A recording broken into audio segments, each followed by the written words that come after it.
Hello, this is Catherine at Riverview Cottage Garden. It's the middle of October 2023 and I've just been making one or two wreath bases out of goat willow. So I am a gardening miser, as you know, and I like to make my own Christmas wreaths and maybe sell a few. But I don't have lovely long flexible willow about the garden, but I do have ordinary weedy goat willow. So I'm just going to show you how I make a wreath base out of goat willow. Okay, so this is what I'm talking about. I've been making these wreath bases out of goat willow. Dingles is just barking at cars. So I'm going to show you the goat willow that I made it out of. And it's this. So at one time it used to just be a fencing post. And it'd been dry for 2 years. I put it in the ground and now it's turned into a multi-stemmed kind of goat willow. It has these goat willow leaves and most of the stems are all branching. So of course, if you're a wonderful gardening person and you've planned ahead, you can essentially coppice your willow. So you cut down a thick stem and it starts to reshoot from the base and it makes nice long green whippy shoots that are perfect for making willow wreaths out of. However, I've not done that, but I'm going to show you how to do it anyway. Okay, so what you're looking for is a long length. So I'm going to choose this branch here. So it's got a long length, but it's got quite a few branches on it, but it's quite long. So I'm just going to cut it. See if I can show myself putting it. Obviously can't. Here we are.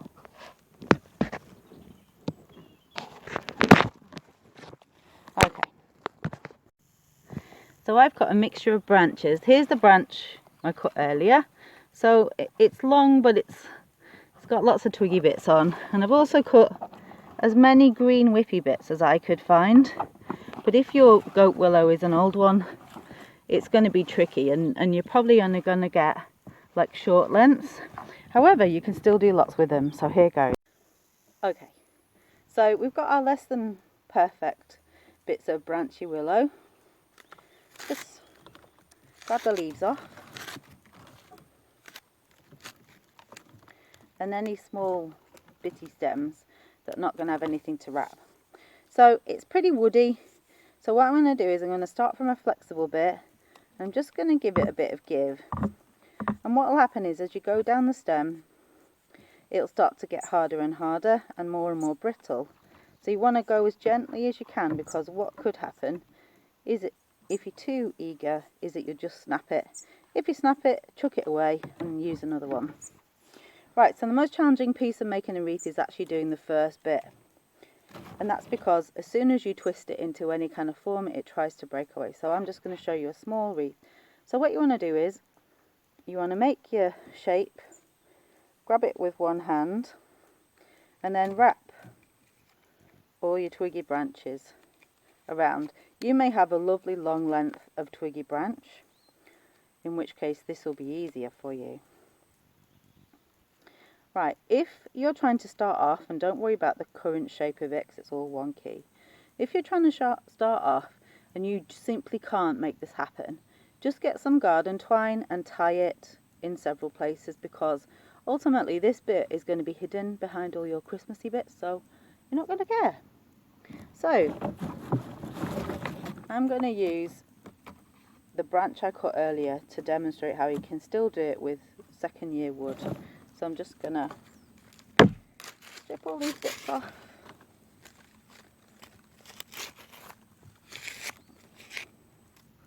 And I'm going to go down the branch. I'm going to see where it stops being flexible, and I'm probably going to cut. Oh no, it might be okay. Yeah. I think that's where it stops being flexible, so that can be my end. So what you want to do is, you want to find a spot on the bit that you started, like this bit, where you can hook, maybe this bit, where you can hook the end of your second piece in. So I'm just going to hook that in there and hold it. And with the other bit, you want to feed the end through the centre. And I like to use my teeth. Keeping hold of the end. Feed it through the centre. Okay, so what I've got is the end of my thing there. I'm holding that. I'm going to feed this through again and again through the centre. Don't worry about the shape. If you can, try and capture the ends and wrap around them when you bring it through.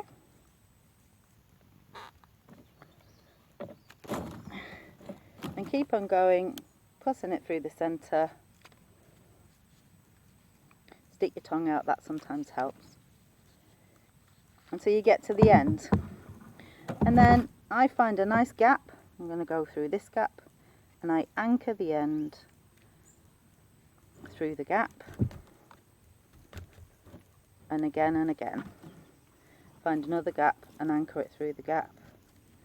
To just stop the end from pinging out elastically.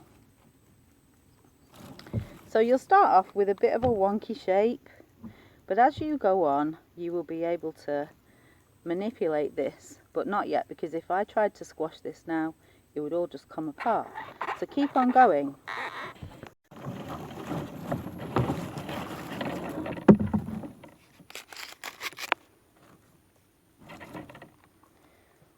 If you can, make sure you put all your ends facing the same way.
Don't worry if it snaps.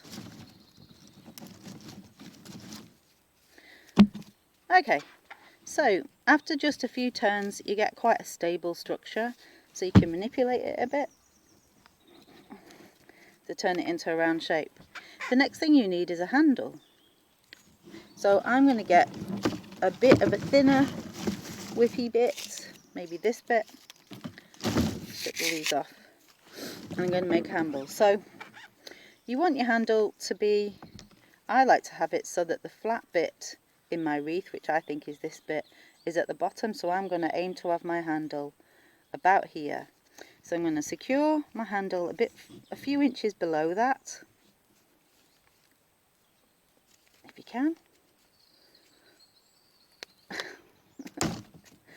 Okay. I'm going to wrap it round once, as close to where I want my handle to start as possible. Okay, and then I'm going to stick my thumb on it, hold it back a bit. I'm going to create my handle, and then I'm going to carry on looping like before. Anchor it through. And because you want your handle to have a bit of strength, you need to do at least another couple of bits of willow to make sure that it's properly angled in. Just going to do that. sometimes it's hard to find a gap, so just make one with your fingers.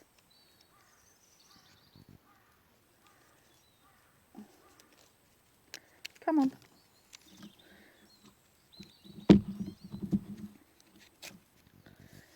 So firm up your handle a little bit so that it's a bit flatter, and then use a bit more to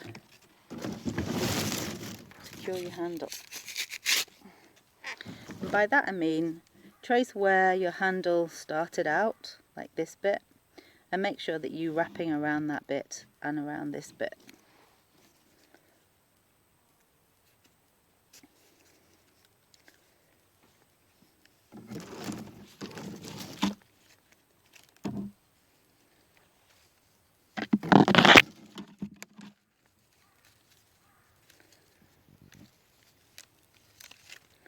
So these tiny, small whippy bits at the end, just feed each one individually through as it gets smaller.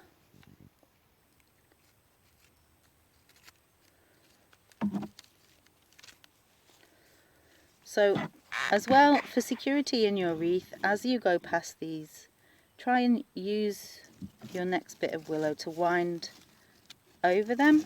So I'm going to use my bit of willow to wind over these edges to secure them in.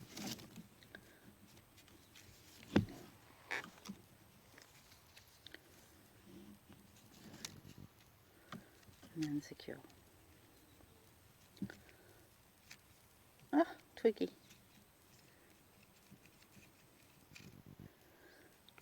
Oh, come on. Okay, so within a few minutes you can make a pretty sturdy wreath base, and then with your secateurs at the end you can simply tidy it up a bit. So you can just cut sticky out bits off to give yourself a nice neat structure, if that's what you want. And there you have a lovely sturdy wreath base made out of goat willow for free.